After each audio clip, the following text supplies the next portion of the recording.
whether drones should have mandatory identification tags on them that link back to the owner?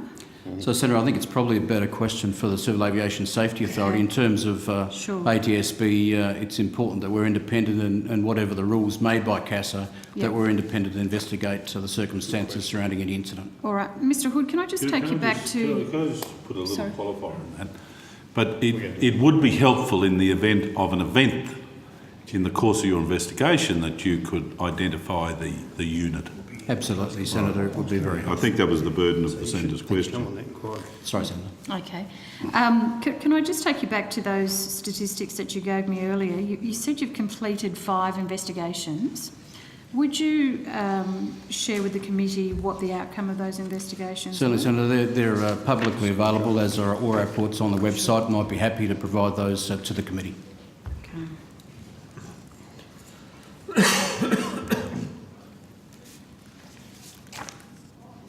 And you have 3 underway. Is that public as well?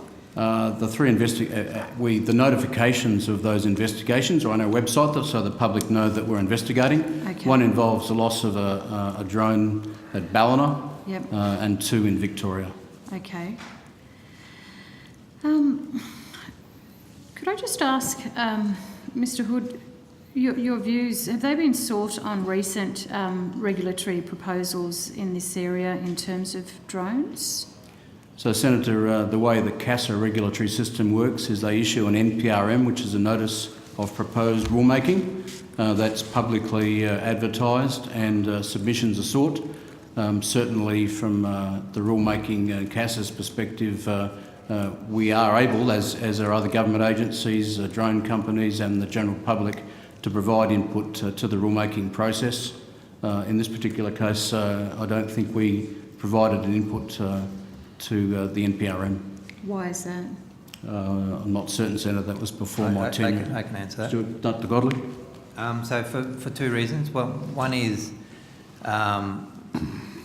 the proposed rulemaking didn't affect accident investigation, which is our primary purpose, and secondly, the ATSB likes to remain independent of rules coming in, so that in the future, if we have to investigate accidents and incidents, we can make comment on those rules in an independent way.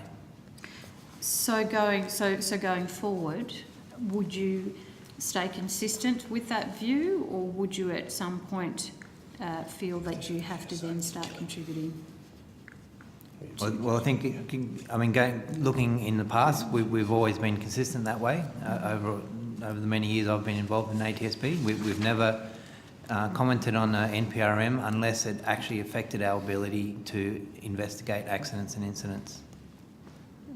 But you do have the legal capacity to be able to comment? Anyone has the legal capacity to comment, is my understanding, Senator, and obviously the function of our Act is to improve transport safety. So in discussions within the ATSB, obviously if we thought that matters were arising that could improve transport safety, then we would consider our position in that regard. Okay. Just given that it's still an area that with a lot of unknowns, and clearly with your research that you're doing with the UK and other areas, I'm just interested to know if that's a viewpoint that you will hold consistently or think you will contribute to. So thank you. Certainly, Senator. We look forward to inputting into the Senate inquiry in this space. Okay, thank you, Mr Hood. Could I just ask on PelAir, just where is the PelAir reinvestigation report? So, Senator, thank you for the question. In my opening remarks, which I've tabled, given that I have them here. So when I was working, the accident occurred when I was involved in regulatory oversight with the Civil Aviation Safety Authority. So prior to my appointment as the Chief Commissioner of the ATSB, I declared to the Minister and to the ATSB Commission a potential or perceived conflict of interest in relation to my involvement and approval in that report.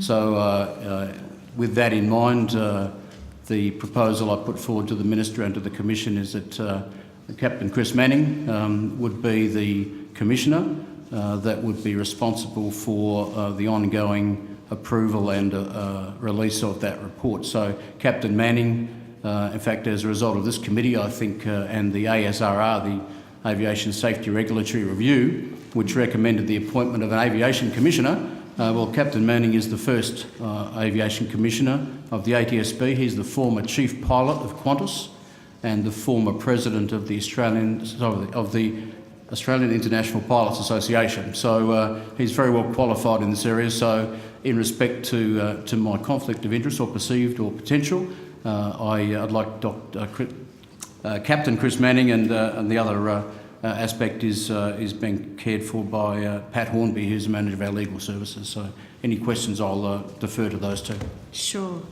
May I ask then where the reinvestigation report is at? Sure. Chris Manning, Commissioner, ATSB.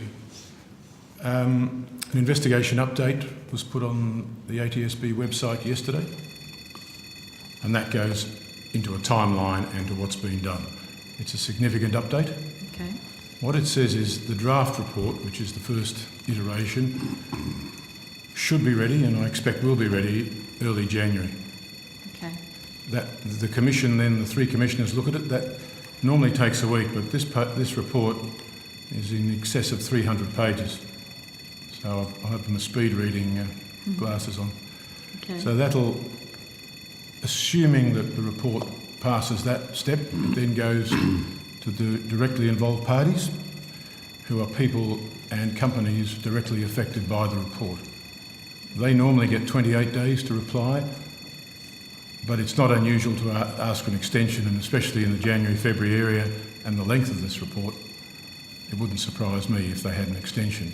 And depending upon their replies, whether they're issues of fact or comment, then the final report is written. Okay. Senator Patrick Hornby, Manager of Legal Services. If I may, we have a copy of the investigation update that went onto our website. I can table that. That would be great. Thank you, Mr. Hornby. Thanks, mate. So given that information went up yesterday, and obviously with over 300 pages to read, there is quite a significant amount to read there. Can I just ask just what steps might have been taken on the 26 recommendations from the Senate inquiry arising from the incident, or are you saying that that's... They will, all the inquiries and all the comments have been taken into consideration, and that's one reason why obviously the report is extremely detailed, because the ATSB fully acknowledges that they have to be all answered. All right, thank you, Mr. Manning.